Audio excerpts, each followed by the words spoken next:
안녕하세요. 지금부터 누가 만들었을까요? 라는 주제로 세미나를 진행하도록 하겠습니다. 우리는 살면서 많은 것을 보고, 듣고, 또 사용합니다. 그런데 그 무엇도 저절로 생겨난 것이 하나도 없습니다. 우리가 길을 걷다가 보는 건물도 만든 이가 있고, 우리가 듣는 음악도 만든 이가 있고, 또 우리가 사용하는 여러 가지 물건도 모두 만든 이가 있습니다. 그렇다면 우리가 살고 있는 이 세상의 모든 만물은 누가 만들었을까요? 유명한 뉴턴의 일화가 있습니다. 근대 과학의 아버지로 불리는 아이작 뉴턴.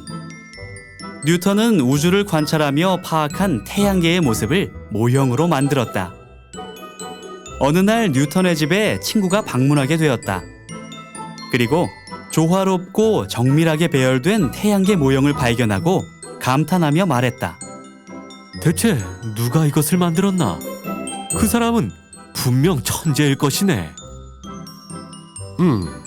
원래부터 저절로 있었다네. 친구는 황당해하며 다시 물었다. 저절로 있었다니. 무슨 말도 안 되는 소린가? 그제서야 뉴턴은 웃으며 말했다. 자네는 우주도 저절로 생겼다고 하면서 이 우주 모형이 저절로 생겼다는 내 말은 왜 못 믿는가? 우주도 저절로 생겨난 것이 아니라 하나님이 창조하신 것이라네. 이처럼 저절로 만들어진 것은 아무것도 없습니다. 우주 만물과 지구상 생명체들은 한치의 오차도 없이 조화롭게 상호 균형을 이루고 있습니다. 저절로 우연히 생겨난 걸까요? 우연히 생길 수 없습니다. 이 역시 저절로 만들어진 것이 아니라 만물을 창조하신 분이 분명히 계십니다. 성경은 그분이 하나님이시라고 알려주고 있습니다. 히브리서 3장 4절. 집마다 지은 이가 있으니 만물을 지으신 이는 하나님이시라. 만물을 지으신 이는 하나님이십니다.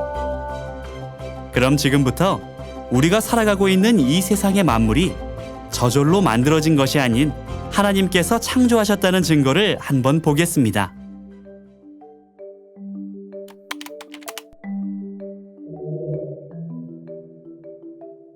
태양계의 중심 태양에서 우리가 사는 이 지구까지의 거리는 얼마나 될까요? 약 1억 5천만 킬로미터라고 합니다. 그런데 여러분, 이 거리는 아주 절묘하고 적절한 거리입니다. 절묘하고 적절하다. 과연 이게 무슨 말일까요? 만약 지구와 태양의 거리가 지금의 거리에서 5% 정도 가까워지게 되면 어떻게 될까요? 지구가 너무 뜨거워져서 지구의 모든 물은 증발하게 되어 생명체가 생존할 수 없습니다. 반대로 만약 지구와 태양의 거리가 지금의 거리에서 5% 정도 멀어지게 되면 어떻게 될까요? 조금만 멀어져도 지구가 너무 추워져서 모든 물이 얼게 됩니다. 이 또한 생명체가 생존할 수 없습니다. 이처럼 현재 지구와 태양과의 거리는 생명체가 생존할 수 있는 아주 절묘하고 적절한 거리입니다. 이것이 과연 우연이고 저절로 만들어진 것일까요? 이사야 45장 18절. 여호와는 하늘을 창조하신 하나님이시며 땅도 조성하시고 견고케 하시되 헛되이 창조치 아니하시고 사람으로 거하게 지으신 자신이라. 하나님께서는 지구를 헛되이 창조하시지 않고 사람이 거할 수 있는 곳으로, 생명체가 살 수 있는 곳으로 만드셨습니다. 이처럼 하나님께서 지으신 만물이 보이지 않는 하나님의 존재를 증거합니다.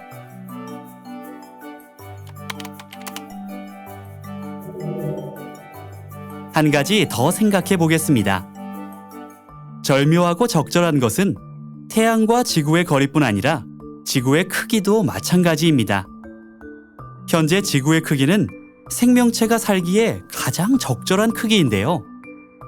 만약 지구가 지금의 크기보다 10%가 더 커지면 어떤 현상들이 발생할까요? 중력이 강해져서 지구에 수소나 헬륨 등 해로운 기체들이 쌓이게 되어 생명체가 생존할 수 없습니다. 반대로 만약 지구의 크기가 지금보다 10%더 작아진다면 어떻게 될까요? 중력이 약해져서 지구의 대부분의 물과 공기가 대기권 밖으로 나가게 됩니다. 이 또한 생명체가 생존할 수 없습니다. 이처럼 현재 지구의 크기는 생명체가 생존할 수 있는 아주 절묘하고 적절한 크기입니다. 이 역시도 우연이 아닌 생명체가 살 수 있도록 하나님께서 그렇게 만드신 것입니다. 시편 19편 1절. 하늘이 하나님의 영광을 선포하고 궁창이 그 손으로 하신 일을 나타내는도다. 생명이 살아갈 수 있도록 절묘하고 적절한 크기를 가지고 있는 지구. 이처럼 하나님께서 지으신 만물이 보이지 않는 하나님의 존재를 증거합니다. 사람들은 자신의 눈으로 보이지 않는 것은 쉽게 믿지 못합니다. 그래서 눈에 보이지 않는 하나님을 믿지 못하는 사람들도 많습니다. 그렇지만 조화롭게 균형을 이루고 있는 만물의 세계를 자세히 살펴보면 만물을 창조하신 이가 분명히 계심을, 그리고 그분이 하나님이심을 쉽게 알 수 있습니다.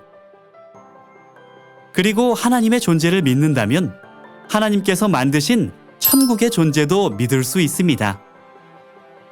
성경은 천국이 있다고 증거하고 있습니다. 요한계시록 21장 1절.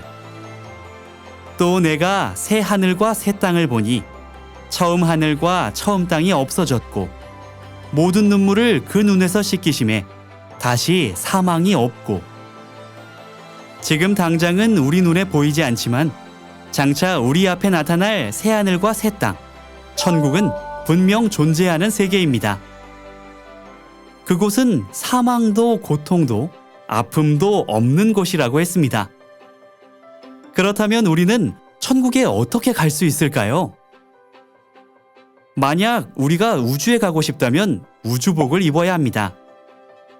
우주복을 입지 않고 우주에 간다면 우리는 살 수 없습니다. 마찬가지로 천국에 가려면 어떻게 해야 할까요?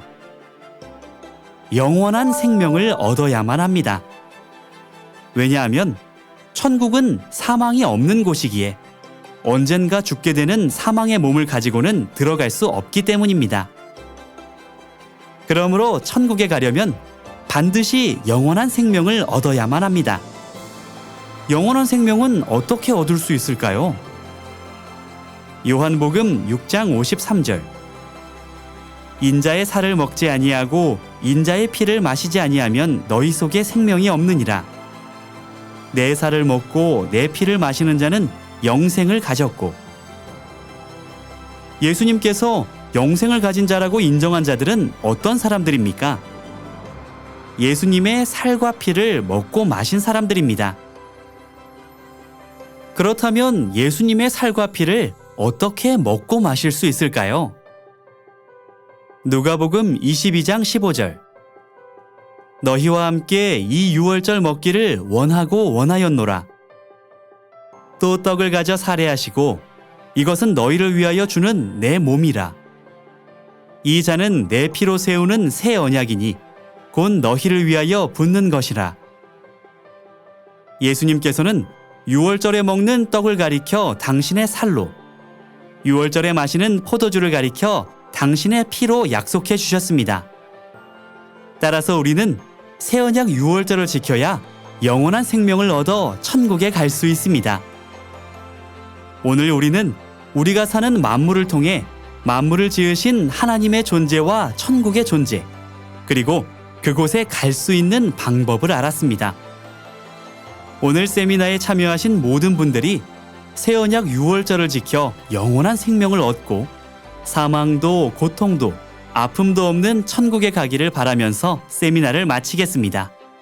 감사합니다.